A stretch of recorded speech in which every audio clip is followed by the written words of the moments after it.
And this is sort of my everyday goal. Have you ever cried over a TV show?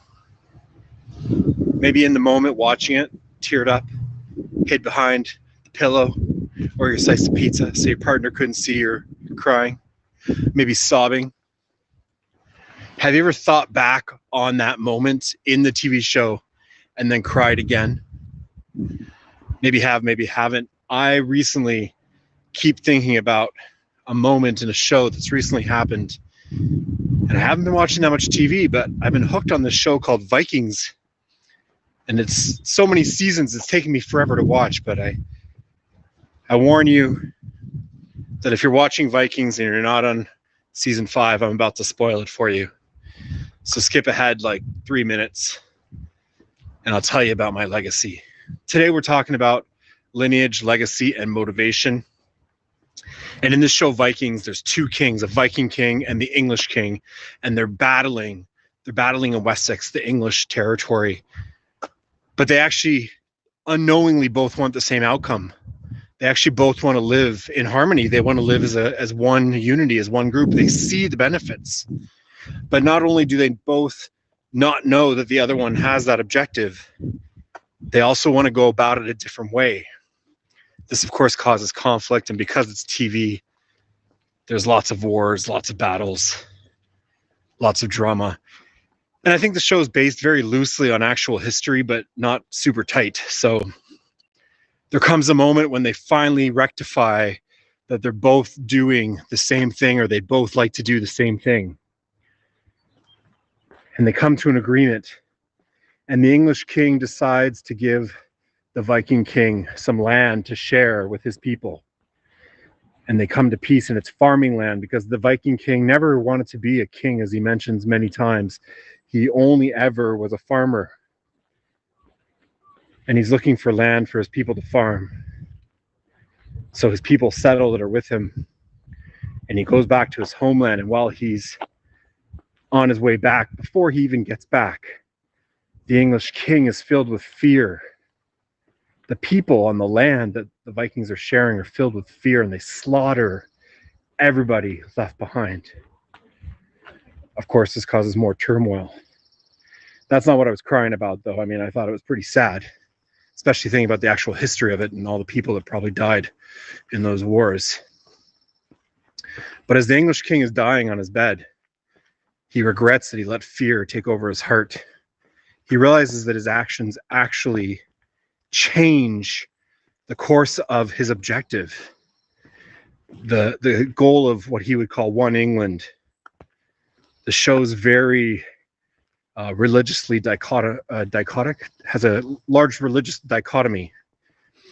And so it's a big step when the Christian king and the Nordic Viking agree that there are two gods, the gods and the god can cohabitate.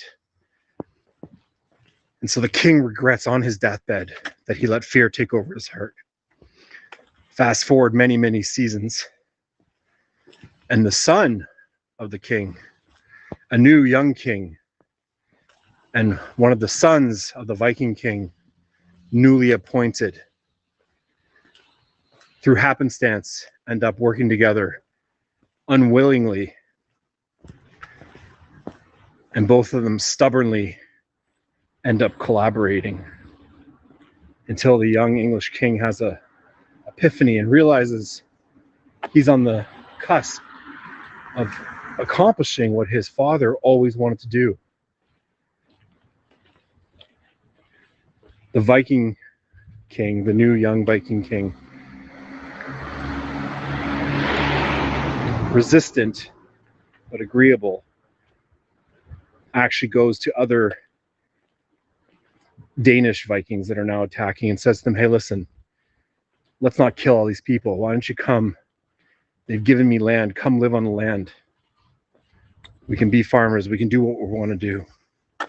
And the young king is taking these new Danish Vikings out to their Norwegian Viking land in England.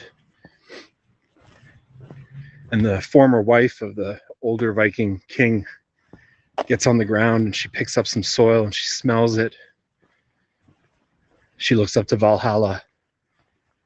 She says, "Do you see it, Ragnar?"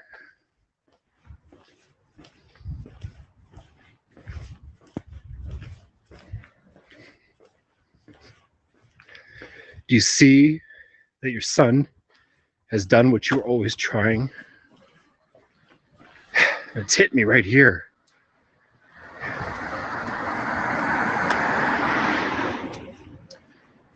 Now, I know it's a glamorized TV show, but there's something about the lineage of a son carrying on a father's life objective, because it's so noble and so appropriate that he's feels worthy of taking on, not just because out of burden or out of obligation, but because he thinks it's worthy. It makes me think. It makes me think about what kind of legacy I might leave, or what kind of lineage there's going to be. I mean, there's no legacy in leaving my 9-to-5 job to my kids. It's a load of shit. I mean, don't get me wrong, I don't hate my job or anything, but it's not what you leave behind.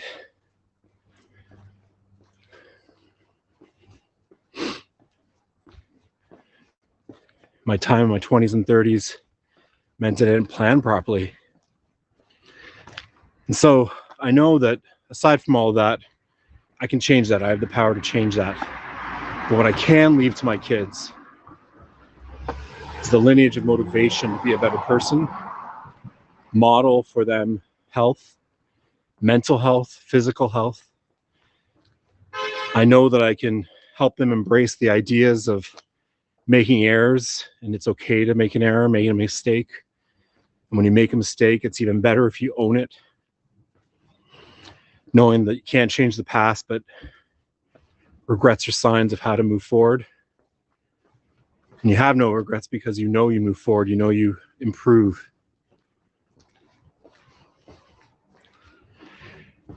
I want them to also know, aside from that, even more important is an open heart.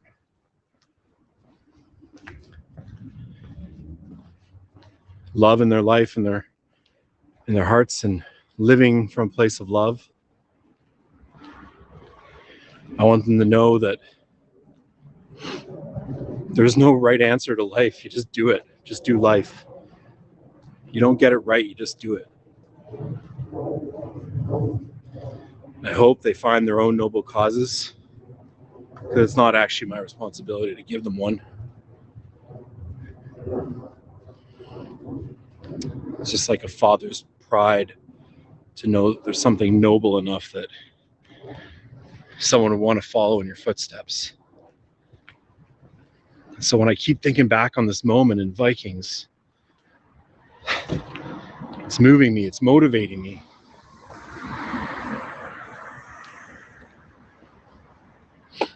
So anything's possible. Maybe it doesn't happen the way you think it will, and maybe it doesn't happen in the timeline you think it will.